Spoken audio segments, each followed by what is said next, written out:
ونعوذ بالله من شرور أنفسنا ومن سيئات أعمالنا.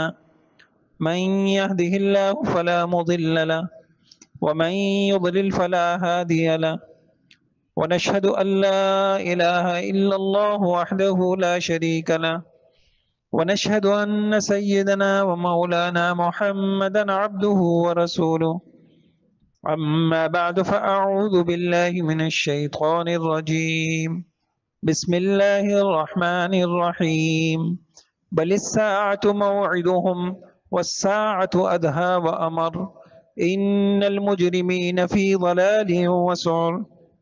يوم يسحبون في النار على وجوههم ذوقوا مس سقر.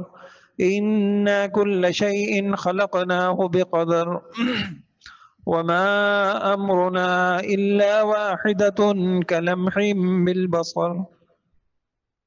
وقال النبي صلى الله عليه وسلم ارتحلت الدنيا مدبرة والآخرة مقبلة ولكل واحد منهما بنون فكونوا من أبناء الآخرة ولا تكونوا من أبناء الدنيا فإن اليوم عمل ولا حساب وغدا حساب ولا عمل أو كما قال عليه الصلاة والسلام.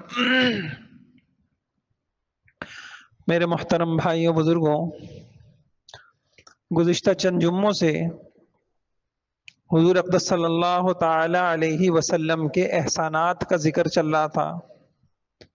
آج حضور اقدس صلی اللہ علیہ وسلم کا چھٹا احسان انسانیت کے اوپر، اس کو عرض کرتا ہوں. چھٹا احسان انسانیت پر جو حضور اقدس صلی اللہ علیہ وسلم کا ہے، وہ ہے حقیقی مقصد زندگی سے باخبر کرنا. زندگی کے مقصد سے، جو مقصد حقیقی ہے، اصلی ہے، اس سے انسانیت کو باخبر کرنا. آپ صلی اللہ علیہ وسلم نے ان لوگوں کو جو منزل سے بے خبر تھے، آپ نے آگاہ کیا، خبردار کیا، ہوشیار کیا. اور آپ کی بعثت کا جو انسان تھا وہ اپنی زندگی کے حقیقی مقصد کو کھو چکا تھا، وہ بالکل بے خبر تھا، غافل تھا. اسے نہیں پتا کہ مجھے کہاں سے میں آیا ہوں، کہاں مجھے جانا ہے، میری زندگی کے اصل ہدف کیا ہیں، مقاصد کیا ہیں. وہ ضرورت، خواہش میں لگ کر وہ مقصد زندگی سے بالکل ہی غافل ہو گیا تھا. اور نہ صرف غافل ہو گیا بلکہ چھوٹی چھوٹی چیزوں کو انسان نے اپنی زندگی کا مقصد بنا لیا تھا. کسی کو کامیابی دولت میں نظر آ رہی تھی، کسی نے کہا کہ اتنے قبیلوں پر جتنے زیادہ سروں کے اوپر میری حکمرانی ہوگی اتنا ہی زیادہ میں کامیاب ہوں گا. کسی کو زبان کے چٹخارے لگ گئے، کسی نے جنسی شہوت کو پورا کرنا، شہوت پرستی کو زندگی کا مقصد بنا لیا. الغرض ان کی ذہانتیں، ان کی کوششیں، ان کی کاوشیں اور ان کی ساری توانائیاں، صلاحیتیں، ان کا جان، ان کی مال، ان کا وقت، وہ جو لگ رہا تھا وہ بے مقصد زندگی کی طرف اور چھوٹے چھوٹے زندگی، چھوٹے چھوٹے مقصد بنا کر اس کے اوپر لگ رہا تھا. پھر کیا ہوا کہ محمد الرسول اللہ صلی اللہ علیہ وسلم تشریف لائے. آپ نے نسل انسانی کے سامنے حقیقی منزل لا کے کھڑی کر دی. لوگوں کہاں سے آئے ہو، کہاں تم کو جانا ہے، تمہاری زندگی کا مقصد کیا ہے. آپ نے لوگوں کے دل میں یہ بات بٹھا دی کہ لوگوں، تمہاری زندگی کا مقصد اصلی، تمہاری حیات کا مقصد اصلی، زندگی کا اصل ہدف وہ اللہ کی رضا ہے، وہ اللہ کی رضا ہے. یہ حضور اقدس صلی اللہ علیہ وسلم نے یہ دلوں کے اندر یہ بات بٹھائی. تم بندگی کے لیے آئے ہو، تم اس کو راضی کرنے کے لیے آئے ہو، تمہاری زندگی کا مقصد خواہشات کو پورا کرنا نہیں ہے. یہ حضور نے سمجھایا اور آپ نے ان کو بتایا کہ ظاہری جسم انسانی کی جو ظاہری خواہشات ہیں اس سے بڑھ کر اس کے باطن کو سنوارنا ہے. دنیا سے بڑھ کر آخرت ہے. مال سے تھوڑی سی نگاہ اونچی کرو، اس سے اوپر عمل ہے. تو مال سے عمل، دنیا سے آخرت، ظاہر سے باطن کی طرف آپ نے زندگی کے رخ کو پھیرا. اور اتنی تکرار کے ساتھ آپ علیہ الصلوۃ والسلام نے یہ بات ذہنوں میں بٹھائی، یہ بات ذہنوں کے اندر بٹھائی کہ دل دماغ کے اندر یہ بات آ جائے کسی طریقے سے کہ مقصد آخرت ہے، منزل ہماری آخرت ہے. قرآن میں آپ دیکھیے، آپ کے خطبے، آپ کے جمعے کے خطبے، آپ صلی اللہ علیہ وسلم کی، پھر وہ عرب تھے، قرآن کی آیتیں، قرآن کی صورتیں، یہ ساری چیزیں، بلکہ آپ پورے قرآن کے اندر دیکھیں گے تو آپ کو گھوم گھوم کے جو ایک بات بار بار نظر آئے گی وہ آخرت، قبر، حشر، جنت، جہنم. یہ بار بار اتنی کثرت کے ساتھ، اتنی تکرار کے ساتھ ان باتوں کو دہرایا گیا. جمعے کے خطبوں میں آپ سورہ قاف پڑھ رہے ہیں، قاف، اور اس کے اندر آخرت سے بیدار کیا جا رہا ہے، ڈرایا جا رہا ہے. بہرحال آپ صلی اللہ علیہ وسلم کے احسانات میں سے پہلا احسان یہ ہوا، آخری یہ چھٹا احسان جو میں عرض کر رہا ہوں، کہ زندگی کے حقیقی مقصد سے آپ علیہ الصلوۃ والسلام نے باخبر کیا، جینے کا اصل ڈھنگ سکھایا، مقصد بتایا کہ وہ آخرت ہے، فکر آخرت ہے. اور اسی کے اندر ایمان کا اصلی جوہر چھپا ہوا ہے. اگر یہ چیز ہے تو پھر زندگی بہت درست. بہرحال تو چھٹا احسان حضور اقدس صلی اللہ علیہ وسلم کا انسانیت کے اوپر یہ ہے کہ آپ علیہ الصلوۃ والسلام نے انسانوں کو آخرت کی فکر، احساس جواب دہی، مرنے کے بعد اللہ کے دربار میں کھڑا ہونا اور اپنے ایک ایک عمل کا حساب کتاب دینا، ایسی پیاری محنت کی کہ پھر باقی چیزیں خود بخود سنورنے لگ گئیں. اب نتیجہ کیا نکلا؟ اس محنت کا نتیجہ کیا نکلا؟ اس محنت کا نتیجہ یہ نکلا کہ سوچ بدلنا شروع ہو گئی، جذبے بدلنا شروع ہو گئے، نیتیں بدلنا شروع ہو گئیں. اور سوچ بدلی، جذبے بدلے، نیتیں بدلی. اب کیا ہوا کہ انسان کا عمل انسان کی سوچ کے تابع ہوتا ہے. اب سوچ ہی کچھ ہو گئی، اب دنیا چھوٹی نظر آنے لگ گئی، مچھر کا پر نظر آنے لگ گئی، مکڑی کا جالا انہیں نظر آنے لگ گئی، آخرت ان کی سب سے بڑی منزل بن گئی. ان کی ترجیحات کے اندر آخرت شامل ہونا شروع ہو گئی. اب جب یہ چیز ہو گئی، اب کیا ہو گیا؟ ان کی جد و جہد، ان کی توانائیاں، ان کی ساری کوششوں کا مصرف وہ ان کی آخرت بن گئی، اور آخرت ان کی بن گئی. اب کیا ہوا؟ جن لوگوں کا سب سے بڑا ہدف شہوت پرستی تھا، جن لوگوں کا سب سے بڑا ہدف مادہ پرستی تھا، مال پرستی تھا، جاہ پرستی تھا، اقتدار پرستی، شخصیت پرستی، حسن پرستی، ان ساری پرستیوں سے نکل کر ایک ہی کے ہو گئے، وہ اللہ کے ہو گئے، ایک خدا پرست بن گئے، اور ساری پرستیوں کے چراغ مان پڑ گئے، اور خدا پرستی کی روشنی اور ان کے ایسا روشن ہو گیا ان کا دل دماغ اس سے کہ ان کے ظاہر کو، ان کے باطن کو اس میں روشن کر دیا. اب کیا ہوا؟ شہروں کے شہر، بستیوں کی بستیاں، کیا ایران، کیا روم، کیا فارس، کیا افریقہ، کیا یہ سارے کے سارے ایک عجیب ہی قسم کی مخلوق ہو گئی کہ اب سب کے سامنے منزل حقیقی آ گئی، ان کا مقصد اصلی ان کے سامنے آ گیا. یعنی جن کا حال یہ تھا کہ جن کو دولت کی ہرس، شہوت کی حس، اقتدار کی ہرس، مخالفین کے بارے میں بغض، کینہ، حسد، انتقام کا جذبہ جن کی گھٹیوں میں پڑا ہوا تھا، وہ سارے جذبے باہر نکل گئے. کیا ہوا کہ محنت صحیح رخوں کے اوپر حضور نے علیہ الصلوۃ والسلام کی ہوئی کہ آپ علیہ الصلوۃ والسلام نے فکر آخرت کا بیج ان کے دلوں کے اندر بو دیا، اور وہ بیج ان کی زرخیز زمینوں کے اندر سرایت کر گیا، اور وہ بیج اگ گیا. اب نتیجہ کیا نکلا؟ اب ان کو اب جتنی ایمانی صفات ہیں، ایمان ہے، احتساب ہے، احسان ہے، اخلاص ہے، تقوی ہے، طہارت ہے، توکل ہے، خدا خوفی ہے، اور اخلاق ہیں، وہ ساری چیزیں ان کے اندر پیدا ہونے چلی گئی. یعنی جن کا حال یہ تھا کہ محسوسات سے اور مشاہدے سے ماورا وہ کسی زندگی کو ماننے کے لیے تیار نہیں تھے. کیا قبر، کیا حشر، کیا موت کے بعد کی زندگی؟ وہ ماننے کے لیے یعنی ان کے نزدیک یہ ایک اچنبھا اور عجیب چیز تھی. کیا موت کے بعد بھی کوئی زندگی ہے؟ گل سڑ جائیں گے، مٹی مٹی ہو جائیں گے، ریزہ ریزہ ہو جائیں گے، کون سی زندگی کی بات کرتے ہو؟ اس لیے عرب شاعر باقاعدہ اس زندگی کا مذاق اڑایا کرتے تھے. ایک عرب شاعر کہتا ہے اموت ثم بعث ثم حشر حدیث خرافہ یا عمر. یہ جو ہم کہتے ہیں نا خرافات کا، اموت ثم بعث ثم حشر حدیث خرافہ یا عمر، موت ہوگی اس کے بعد پھر دوبارہ زندہ ہوں گے، پھر میدان حشر ہوگا، حساب کتاب کا ایک جہاں ہوگا، ترازو لگے گا، پلسرات ہوگی، جنت جہنم.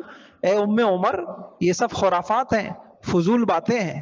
ایک طرف ان کا یہ حال تھا، حضور علیہ الصلوۃ والسلام کی محنت ہوئی، وہ انکار اقرار کے اندر بدلا، ذہنوں میں تبدیلیاں آئیں. اب حال یہ ہو گیا کہ انہی کا شاعر ایک کہتا ہے وَإِنَّا لَنَرْجُو فَوْقَ ذَلِكَ مَظْهَرًا، ہم تو آسمانوں سے بھی بڑھ کر حقیقتوں کو تسلیم کرتے ہیں. پوچھا گیا کس حقیقت کو؟ کہا اس سے بڑی حقیقت جنت کو تسلیم کرتے ہیں، ہم اس کے لیے بےتاب ہیں، ہم اس کے لیے بے قرار ہیں. تو جن کی نظریں زمین سے، مادیت سے اونچی نہیں جاتی تھی، ان کا تخیل آسمان سے بھی اوپر پرواز کرنے لگ گیا. جن کو آخرت کے مواخذے کا کوئی ڈر نہیں تھا، جن کو اپنے عمل کی جواب دہی کا کوئی احساس نہیں تھا، کیا زبان سے نکال رہے ہیں، کیا کسی کو قتل کر رہے ہیں، خون مچھر کے پر کے برابر انسان کا خون تھا. جو جنت اور جہنم اور جزا اور سزا اور خوف ان چیزوں سے بیگانہ تھے، اب حال یہ ہو گیا کہ آخرت کے مواخذے کانپنے لگے. ابھی میں انشاءاللہ عرض کرتا ہوں، آخرت کے مواخذے سے کانپنے لگے اور اعمال کی جواب دہی سے لرزاں اور ترساں رہنے لگے. خوف ان کی گٹھیوں کے اندر بیٹھ گیا.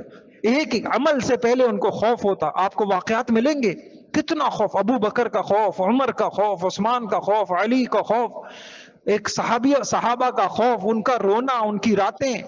اب کیا ہوا کہ جو ان ساری چیزوں کو نہیں مانتے، اب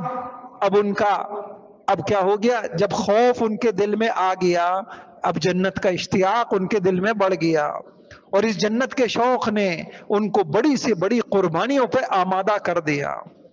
جنگوں کے حالات آپ کو ملیں گے، جہاد کے اندر حالات ملیں گے کہ وہ تمنائیں کر رہے ہیں، وہ دعائیں، ہم بچنے کی دعائیں کرتے ہیں، وہ شہادت کی تمنائیں اور دعائیں کر رہے ہیں کہ کل کو لڑائی ہو اور اس لڑائی کے اندر میں شہید کیا جاؤں اور میرے ناک کان کاٹ دیے جائیں. اب جنت کا شوق ان کو بڑی سے بڑی قربانی، ان کی راتیں زندہ ہو گئی. ان کی راتیں، بخاری شریف کی روایت ہے، حضور کہہ رہے ہیں یہ اشعری لوگ بڑے پیارے لوگ ہیں، میں جب رات کو مدینے کی گلیوں سے گزرتا ہوں تو ان کی گھروں سے قرآن کی تلاوت کی آوازوں سے پہچان لیتا ہوں کہ یہاں کوئی اشعری کا مکان ہے. صبح میں نے ان کے گھروں کو نہیں دیکھا ہوتا. اب ان کی راتیں زندہ ہو گئیں. اب اس جنت کے شوق کی وجہ سے آخرت کے لیے بڑی سے بڑی قربانیاں دینے کے لیے وہ آمادہ ہو. جیسے آج ہمارا شوق مادیت کا ہے تو ڈبل ملازمتیں ہو رہی ہیں، دوپہر کا قیلولہ کیا ہوتا ہے، کھانا کیا ہوتا ہے، صحت کیا ہوتی ہے، سب قربان، سب پاؤں تلے، بچے کیا، بیوی کیا، کس کو وقت دینا نہیں. ایک شوق لگ گیا ہے دولت کا، پیسے کا، ایک نشہ لگ گیا ہے. اب بڑی سے بڑی قربانیاں کروا لو، گھر چھڑوا لو، دوسرے ملکوں میں بھیج دو اور گھر بار سے علیحدہ کر دو، اور عجیب ملازمتیں ہو رہی ہیں. کیا ہے؟ ایک شوق دل میں اتر چکا ہے. فرق یہی تھا کہ حضور علیہ الصلوۃ والسلام کے اس احسان کہ آپ نے منزل سامنے کر دی، آپ نے زندگی کا اصل ہدف سامنے کر دیا، مقصد سامنے کر دیا. اب ان کا حال کیا تھا؟ اب شوق کی وجہ سے بڑی سے بڑی قربانی آسان، اور خوف کی وجہ سے بڑے سے بڑے مفاد کو پاؤں تلے روندنا ان کے لیے آسان ہو گیا. اور تاریکی میں بھی ان کے دل، ان کا جسم کسی غلط کام کی طرف نہیں جاتا. ان کی خلوتیں عبادتوں سے معطر ہو گئیں، ان کا دل غمگین رہتا، ان کی آنسوں سے لڑیاں بہتی، وہ روتے تھے. کتنے صحابہ ہیں، ملیں گے آپ کو. ابن عباس رضی اللہ تعالیٰ عنہ، بخاری شریف کی روایت ہے، ان کی بینائی چلی گئی. ابن عمر رضی اللہ تعالیٰ عنہ اتنا روتے، ایک خاتون کہتی ہیں کہ میں ان کے لیے سرما بنایا کرتی. حسن بصری کہتے ہیں، یعنی یہ اصل چیز تھی، یہ جوہر ہے ہمارے اسلام کا، ہمارے دین کا، ساری تحریکات کا، ساری دینی کاموں کا جوہر کیا ہے؟ خوف خدا، فکر آخرت، حقیقی منزل کا ہر وقت سامنے ہونا، اس کی وجہ سے کانپتے رہنا، احساس جواب دہی، اپنے عمل پہ مواخذہ، اس کا ڈر۔ آج ہم جو پریشانیوں میں ہیں اور جن مصیبتوں میں ہم گھرے ہوئے ہیں کہ ہمارے ادارے، ہمارا کرپشن اور فلاں، کیا چیز نکلی ہے؟ نگرانیاں پہلے سے زیادہ بڑھ گئی ہیں جی، کیمرے کے اندر ایک ایک چیز نوٹ ہو رہی ہے، پچھلا ریکارڈ نکالا جا رہا ہے، لیکن انسان ہے کہ چالاکیاں ختم نہیں ہو رہی، مکاریاں ختم نہیں ہو رہی۔ کیا ہوا کہ محنت کا وہ جو حضور علیہ السلام کا طریقہ تھا وہ چھوٹ گیا، اور وہ طریقہ کیا تھا کہ پہلی بنیاد یہی ہوگی، آپ شوق پیدا کریں جنت کا، آپ شوق پیدا کریں آخرت کا، آخرت کے درجات کا، اللہ کی رضا کا، اس کے لیے مر مٹنے کا اور اس کو راضی کرنے کا، عمل پہ ملنے والے اجر کا، اس پہ ملنے والے ثواب کا۔ آج یہ ساری چیزیں بے قیمت ہو گئیں۔ کیا صف اول، کیا زوال سے پہلے مسجد میں جانا، کیا قرآن کی تلاوت، کیا ذکر، کیا سنت، کیا اتباع سنت، یہ ساری چیزیں۔ کوئی اور بات کرو جی مولوی صاحب، یہ مولویوں کی باتیں بن گئیں۔ اس نے ہمارے سوچوں کو بدل گئے، ہماری سوچیں بدلیں، ہماری یعنی مقاصد بدل گئے، زندگی کے اہداف بدل گئے۔ بخاری شریف کی روایت یاد آئی، حضرت سعد رضی اللہ تعالیٰ عنہ، خندق کے اندر ان کے رگ میں جو ہے وہ کیا نا دشمنوں کا تیر لگا اور خون بہ رہا ہے، تو کیا دعا کر رہے ہیں؟ اے اللہ، اگر آج کے بعد یہ دشمنان رسول، یہ حضور کے دشمن، یہ کفار، یہ قریش، اگر اب بھی ان سے جنگ باقی ہے تو مجھے زندہ رکھ، اور اگر اب یہ آخری جنگ ہے تو بس پھر مجھے اٹھا لے۔ ان کا حضور کی ذات، حضور کے دین کا دفاع، حضور اس کے لیے جینا، اس کے لیے مرنا، یہ ان کی زندگی کے مقاصد ہوا کرتے۔ اب کیا ہوا؟ جب حضور علیہ الصلوۃ والسلام کی محنت کی برکت سے منزل سامنے آ گئی، فکر آخرت ہو گئی، جنت کا شوق لگ گیا، عمل کا شوق لگ گیا، آخرت کا خوف ہو گیا، دلوں میں نرمیاں آ گئی۔ اللہ کی قسم، ایسے نہیں حضور نے کہا زیادہ مت کھاؤ، زیادہ مت بولو، تمہارے دل سخت ہو جائیں گے۔ اللہ کے بڑے، اس سے بڑا کوئی عذاب نہیں ہے کہ دل سخت ہو جائے، اور دل بدبختی کی علامت ہے کہ آنکھیں خشک ہو جائیں۔ کتنے عرصے پہلے روئے تھے موت کے خوف میں، اپنی قبر کے احساس میں، اور جنت کے شوق میں، اور اپنے عمل کی کمی پر، اپنے اخلاص کی کمی پر، اپنے نمازوں میں دھیان کی کمی پر۔ کتنا عرصہ ہو گیا کہ کب ہم روئے تھے؟ آنکھیں خشک ہونا، آنکھیں۔ اب کیا ہوا؟ جب ان کو اللہ نے یہ دولت دی، ان کی آنکھیں نرم ہو گئیں، ان کے دل نرم ہو گئے، ان کی آنکھیں بہہ پڑی، اور ان کے وہ پتھر دل جو آپ سنتے ہوں گے کہ بچیوں کو زندہ درگور کیا کرتے تھے، اب وہ دل اتنے نرم ہو گئے کہ وہ بات کے اوپر رو جایا کرتے، اور بات کے اوپر ڈرتے تھے۔ ذرا سی کوئی بات ہو گئی، ابو بکر و عمر میں کوئی بات ہو گئی، آپس میں تیزم تازی ہو گئی، اب ابو بکر و عمر کو منا رہے ہیں، پیچھے جا رہے ہیں، ان کی خوش آمدید کر رہے ہیں، اب وہ ایسے ہو گئے۔ تو میرے بھائیوں، یہ وہ بنیاد تھی، یہ طریقہ محنت تھا حضور علیہ الصلوۃ والسلام کا۔ کاش کہ ہم اس کی قدر کرتے، آج یہ حال نہیں ہوتا، آج ہماری اولادوں کا یہ حال نہیں ہوتا، ہمارے شاگردوں کا یہ حال نہیں ہوتا، آج منظر ہی کچھ اور ہوتا اگر ہم حضور علیہ الصلوۃ والسلام کی اس طرز کی اور اس زندگی کی قدر کرتے کہ منزل، شوق، خوف، جنت، اسی کو ایمان کہتے ہیں۔ دیکھیں تبلیغ میں اللہ تعالیٰ نے عالم بھر کے اندر ایک حرکت دی۔ ابھی اجتماع ہوا، کہہ رہے 150 ممالک سے لوگ آئے ہوئے تھے، ان 150 ممالک والوں کو بڑے بڑے قطر کے شہزادے آئے ہوئے ہیں، بڑے بڑے لوگ آئے ہوئے ہیں، کس چیز نے ان کو حرکت دے دی؟ یہ کچھ بھی نہیں ہوا، ایک سادہ سی محنت جو حضور علیہ السلام کے طرز پہ ہوئی، کہ قبر، حشر، جنت، جہنم، فکر آخرت، عمل، حساب کتاب، یہ چیز، یہ بول شروع ہو گئے، ان بولوں کا شروع ہوا، دل نرم ہونا شروع ہو گئے۔ میں حیران ہوتا ہوں کیسے مالدار اور اے سی کے بغیر جو سو نہیں سکتے، جن کی گاڑی میں اے سی، ان کے آفس میں اے سی، ان کے گھر میں اے سی، ان کے کمروں میں اے سی، وہ آ کے پڑے ہوئے ہوتے ہیں۔ کیا چیز ہے؟ یہی چیز آج بھی اگر ہم بدل سکتے ہیں، ہمارا نظام بدلے گا، اور اگر ہم امن لانا چاہتے ہیں، اطمینان لانا چاہتے ہیں، امانت داری لانا چاہتے ہیں، ہم کرپشن دور کرنا چاہتے ہیں، ہم اپنے بچوں کو دیندار بنانا چاہتے ہیں، ہمیں یہیں سے چلنا پڑے گا جہاں سے حضور نے امت کو لے کے چلے تھے۔ اور اپنے پاس سے بات نہیں کر رہا، ایک مرتبہ میں کافی سوچتا رہا کہ یہ لوگ تبلیغ والے یہ کہتے ہیں کہ یہ طریقہ تھا، قرآن حدیث سے واضح حدیثیں ہیں۔ ایک حدیث آپ کے سامنے رکھتا ہوں، بخاری شریف کی روایت ہے، ایک خارجی ام المومنین حضرت عائشہ کے پاس آیا اور آ کے کہنے لگا، ام المومنین اپنا مصحف مجھے دکھلا دیجئے، میں ذرا اپنے مصحف کی ترتیب اس ترتیب پہ کرتا ہوں۔ کہنے رہنے دو، ہمیں پتہ ہے کہ قرآن کی ترتیب کیا ہے۔ پھر عجیب بات فرمائی کہ دیکھو قرآن کی ترتیب کیا ہے، قرآن تو ایک تربیت کی کتاب ہے، جس ترتیب سے لکھا ہوا ہے اس ترتیب سے نازل نہیں ہوا، تو قرآن تو تربیت کی ترتیب سے نازل ہوا۔ اللہ کو پتا تھا کہ تربیت میں کون سی چیز مقدم ہے، کون سی چیز مؤخر ہے۔ پھر ام المومنین نے کیا فرمایا کہ دیکھو سب سے پہلے خوف، اب خوف میں اپنے مفہوم عرض کر رہا ہوں، سب سے پہلے کیا کیا، وہ آیتیں نازل ہوئی ہیں جن میں خوف دلایا گیا ہے آخرت کا، جہنم کا، اللہ کی پکڑ کا، اللہ کے عذاب کا، اور موت کا، موت کے بعد کی منزلوں کا، یہ خوف دلایا گیا۔ کہا میں چھوٹی تھی، آج بھی مجھے وہ آیت یاد ہے، بل الساعۃ موعدہم والساعۃ ادھیٰ وامر۔ سورہ قمر کی آیتیں نازل ہو رہی ہیں اور دلوں کو خوف سے اللہ نے بھر دیا۔ پہلی محنت یہی ہوئی ہے، اس لیے آپ صورتیں اٹھائیے، مکی صورتیں یعنی حضور علیہ السلام کے دور اول کی صورتیں، وہ آپ کو یہ سمجھائیں گی کہ تربیت میں مقدم کیا چیز ہے۔ تو جو مکی صورتوں کا مضمون ہے وہ کیا ملے گا آپ کو، جنت، جہنم، آخرت، خدا کی پکڑ، عذاب، حساب، کتاب، یہ مضمون ملے گا۔ حضرت عائشہ نے فرمایا کہ پہلے آخرت کی آیتیں نازل ہوئیں، پھر کیا فرمایا، یہ میں اپنے الفاظ نہیں کہہ رہا، کیا اس سے ہمارے دل ڈر گئے۔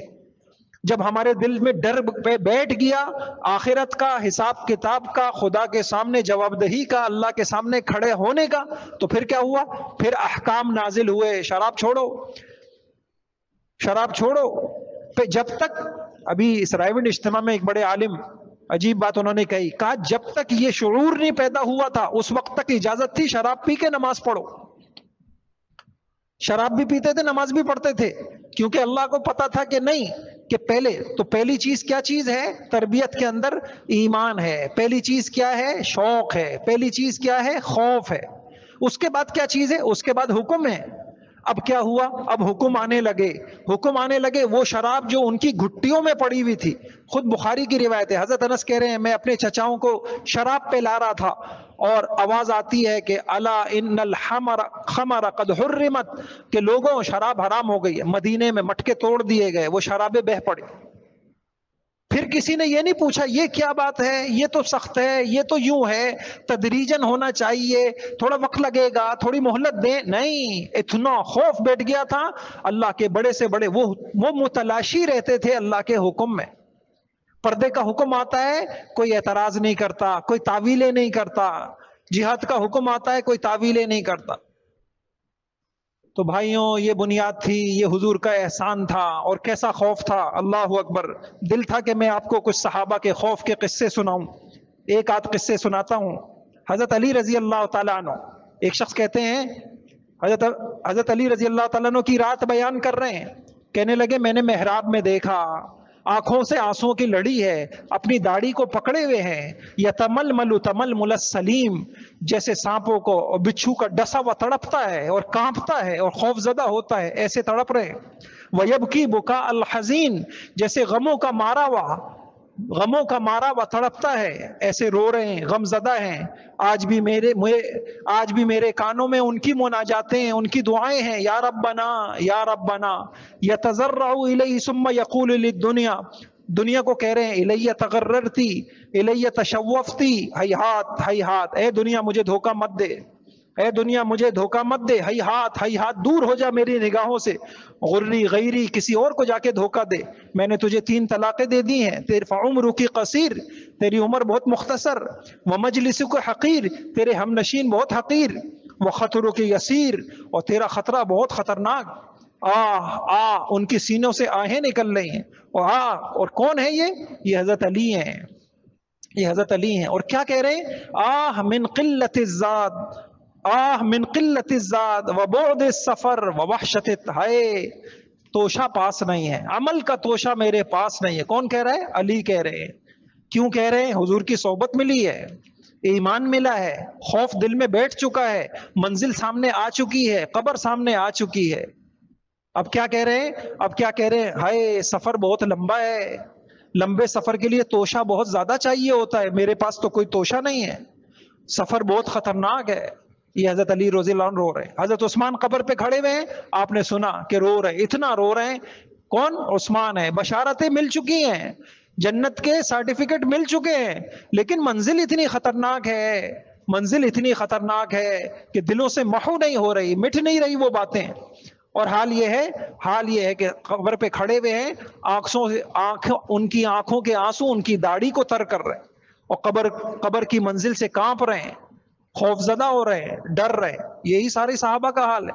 عمر نماز پڑھا رہے مصلی کے اوپر، اور انما اشکو بثی و حزنی اللہ پہ پہنچتے ہیں، پڑھتے پڑھتے آواز بند ہو گئی، کئی مرتبہ پڑھتے پڑھتے اتنا روتے کہ بیمار ہو جاتے، پھر کئی دن تک گھر میں رہتے۔ خوف دل میں آ گیا۔ میرے بھائیوں، بس ہمارے پاس جو ایمان کی یہ بنیاد تھی، یہ بنیاد ہی ختم ہو گئی۔ آپ مجھے بتائیے کہاں ہے تذکرے؟ یہ والا موبائل، یہ والی گاڑی، یہ والا گھر، یہ کاروبار، یہ لینا ہے، یہ پیمنٹ، یہ دینا ہے، یہ کرنا ہے، ابھی یہ ہے، ابھی تو یہ باقی ہے، ابھی اس کو سیٹ کرنا ہے، ابھی اس کو سیٹ کرنا ہے، اسی سیٹ کر الہاکم التکاثر حتی زرتم المقابر، اسی سیٹ کرتے کرتے قبر میں جا کے سیٹ ہو گئے۔ میرے بھائیوں، اللہ ہمارے حال پہ رحم فرما دے۔ اللہ کی قسم، زندگی کا ایک لمحہ ابھی بھی کچھ نہیں کیا۔ جو یعنی میں پڑھ رہا تھا حضرت حسن بصری رحمت اللہ علیہ کے حالات، انہوں نے صحابہ کا دور دیکھا، کہ میں نے صحابہ کا دور دیکھا، ان کی زندگی کا نقشہ کھینچتے ہوئے فرمانے لگے کہ میں نے ان کا حال دیکھا کہ دن بھر تو کتنی قربانیاں، محنت ہوتی تھی، رات کو پوری رات ان کی عبادتیں ہوتی تھیں، اور اپنی گردن کو آخرت اللہ کے عذاب سے چھڑانے کے لیے ہاتھ پھیلا پھیلا کے دعائیں مانگتے، استغفار کرتے تھے۔ وَبِالْأَسْحَارِ هُمْ يَسْتَغْفِرُونَ، اللہ تعالیٰ نے ان کی صفت بتائی، وہ سب کچھ کرتے ہوئے بھی ڈرتے تھے، ہم کچھ نہ کر کے بھی مطمئن ہیں۔ میں ایک ساتھی سے کہہ رہا تھا، جس طریقے سے ہمارا طرز زندگی یہ ہے، چاہتے سب صحت ہیں اور زندگی ساری بیماریوں والی ہے، نہ کھانے میں کوئی پرہیز ہے، کب کھا رہے ہیں، کتنا کھا رہے ہیں، اور کیا کہتے ہیں جی ہم بلڈ پریشر نہیں چاہتے، ہم شوگر نہیں چاہتے، ہم فلاں نہیں چاہتے۔ بس یہی حال ہمارا ہے، فسق ہے، زندگی غفلت ہے، جماعتیں چھوٹ رہی ہیں، ذکر نہیں، تلاوت نہیں، آخرت نہیں، اور چاہتے سب جنت ہیں۔ نہ صرف جنت چاہتے ہیں، جنت میں بھی اعلیٰ منزلیں چاہتے ہیں۔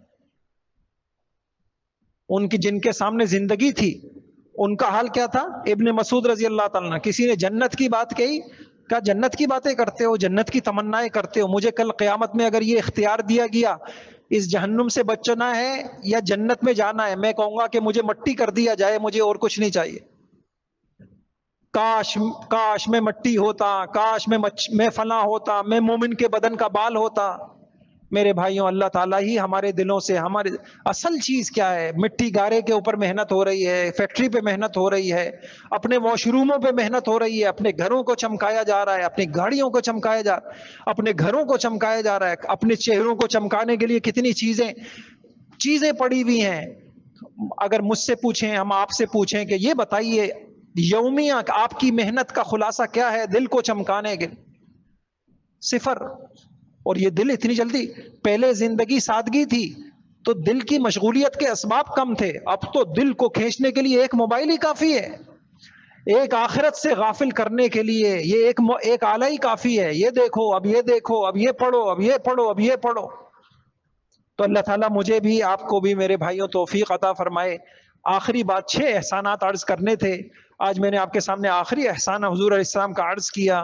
آپ نے انسانیت کو منزل مقصود کا پتہ دیا، آپ نے انسانیت کو ایک فکر دی، آپ نے انسانیت کو خوف خدا، اور آپ نے انسانیت کو جنت کا شوق۔ بس ساری کائنات صرف اس ایک محنت سے بدلنا شروع ہو گئی۔ ہم بھی اسی محنت سے بدلیں گے۔ دیکھنا پڑے گا کہ میں کن محفلوں کے اندر میرے دل میں دنیا طلبی پیدا ہوتی ہے، دنیا کے جذبات، اور کن محفلوں کے کن لوگوں میں، کن کی باتوں سے، کن کی مجلسوں سے، کن اوقات میں، کہاں جب میں جاتا ہوں تو آخرت پیدا ہوتی۔ خوش نصیب ہے جو ان مجلسوں کو غنیمت سمجھے، خوش نصیب ہے جو آخرت کے تذکروں کو بڑھائے۔ آپ صلی اللہ علیہ وسلم کے کتنے تذکرے تھے؟ ایک مرتبہ ایک صحابی ایک رومال کو کہہ رہے ہیں ماشاءاللہ یہ ریشم کا کتنا نرم رومال ہے، ایک دم حضور کہتے ہیں لمنادیل سعد، سعد کے جو جنت میں اللہ نے اس کو ریشم کے جو لباس دیے وہ اس سے بھی زیادہ اچھے۔ فوراً دنیا سے آخرت کی طرف ذہن کو موڑا کرتے تھے۔ اللہ تعالیٰ مجھے اور آپ کو عمل کی توفیق عطا فرمائے، اپنے گھروں میں تذکرے بڑھائیں۔ پوری ایک کتاب ہے بڑی اچھی حکیم اختر صاحب کی، دنیا کی حقیقت، اور ایک کتاب ہے حیات الصحابہ، اگر اس کو گھروں کے اندر آپ لوگ پڑھیں، فضائل صدقات، یہ کتاب گھروں میں پڑھیں، 5 منٹ اپنے بچوں کو سنائیں، آپ یقین جانیں بڑی بہترین تبدیلی آئے گی۔ لوگ جو مایوس ہوئے پڑھیں اپنے بچوں کو، جو نماز نہیں پڑھتے، بدتمیز ہیں، فلاں ہیں، ہم خوف تو دلا دیں، اس کو خوف نہیں ہے۔ میں پڑھ رہا تھا ابھی حدیث، اللہ ہم سب کی حفاظت فرمائے، حضور نے کبیرہ گناہ گنوائے، شرک، اللہ کے ساتھ شرک کرنا، جھوٹی قسم کھانا، اور والدین کی نافرمانی، والدین کی نافرمانی۔ اب ہم اس کو والدین کی نافرمانی کا خوف نہیں ہے، اس نافرمانی پہ جو خدا کے یہاں پکڑ ہوگی اس پکڑ کا خوف نہیں ہے۔ وہ خوف کہاں سے پیدا ہوگا؟ اس کو تو ہم نے بیٹا بچپن سے ہی، بیٹا دنیا، مستقبل، تمہارا فیوچر، تمہاری منزل، تمہارا یوں، یہ سبق ہم نے پڑھا دیا۔ اب وہ بے خوف ہو گیا اپنی قبر سے، قبر کی باتیں، آخرت کی باتیں، یہ علاج ہے شہوت پر۔ ایک بڑی کتاب ہے، اس میں لکھا سخت ترین دلوں کا علاج کیا ہے، کہا جن لوگوں کی نزع کے عالم میں ہوں، ان کی روحیں نکل رہی ہیں، ان کو جا کے دیکھو، پتھر دل۔ اور ہمارا حال اس وقت کیا ہے؟ وہ پتھر دلوں کا علاج ہے، قبر علاج ہے۔ کبھی قبرستان کی طرف چلا جائے انسان عبرت کی نگاہ سے اور بیٹھے، یہ سب سے بڑا بیان ہے۔ کبھی کسی جنازے کو اٹھائے اور اپنی موت کو یاد کرے، یہ سب سے بڑا بیان ہے۔ عمر بن عبدالعزیز رحمہ اللہ، بیٹے کا انتقال ہوا، بے ہوش ہو گئے، لوگ حیران ہو گئے کہ ایسا بڑا مجدد جو خدا کی رضا پہ راضی رہنے والا کا لوگوں کو کہا ہوا تھا میرے اندر کوئی عجیب بات دیکھو مجھے بتایا کرو، تو کہا گیا کہ حضرت یہ تقدیر کے اور اللہ کی رضا کے خلاف نہیں ہے؟ کہا نہیں، تم سمجھے نہیں، تم یہ سمجھ رہے ہو کہ میں بیٹے کی موت پہ رو رہا ہوں اور اس پہ بے ہوش ہو گیا، میں اس پہ بے ہوش ہو گیا کہ موت کا فرشتہ میرے گھر میں چکر لگا کے چلا گیا، میں اس پہ بے ہوش ہو گیا ہوں۔ لیکن ہم کتنے بے خوف ہو گئے۔ اللہ تعالیٰ مجھے آپ کو عمل کی توفیق دے۔ بھائیوں، موت سے پہلے دل کو بدلنا ہے، موت سے پہلے اس کی فکر کرنی ہے، موت سے پہلے اپنے گناہوں کی صفائی کرنی ہے، ورنہ آگے کے حالات بہت سخت ہیں۔ اگر یہاں سے وبال لے کے گئے تو کچھ صفائی موت کے وقت ہوگی، موت کی سختی سے، کچھ صفائی قبر کی گرمی سے، قبر کی سختیوں سے ہوگی، جھیلنا پڑے گا، پھر کچھ صفائی میدان حشر میں ہوگی، اور خدا نخواستہ یہاں بھی صفائی پوری نہ ہو سکی، آخری صفائی پھر جہنم میں ہوگی، اس کے بعد پھر جنت ہے۔ اللہ تعالیٰ مجھے آپ کو توفیق عطا فرمائے۔ اللہ ہم سب کو فکر آخرت، احساس جواب دہی، مرنے کے بعد اللہ کے سامنے کھڑا ہونا، اللہ تعالیٰ ہم سب کو اس کا احساس نصیب فرمائے۔ وآخر